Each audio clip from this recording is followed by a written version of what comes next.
السلام عليكم ومرحبا بكم. اليوم غادي نشارك معكم البهله بطريقتي شكلا ومذاقا. نبداو على بركه الله. الاول نديرو شويه ديال الملحه ونديرو 2 كيسان ديال السكر يبقى على حسبكم، تقدروا ديروا غير واحد للناس اللي بغاو ينقصوا من السكر. 250 غرام ديال الزبده حيوانيه، وندخلوا ديك السكر مزيان في ديك الزبده، ونزيدو 2 كيسان ديال الزيت،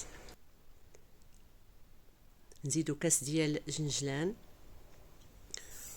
250 غرام ديال اللوز محمر به بالقشور ديالو ومطحون.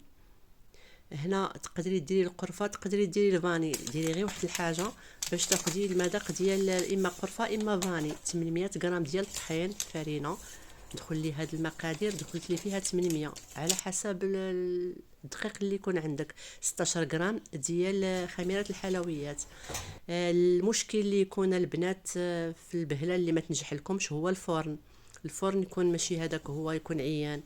هنا انا درتها في 150 ودرت لها الفرفاره تجي هذيك هي. وإلا كان عندكم ديال الغاز ديروها نقصوا له وخليوه غير الفوق حتى تشقق.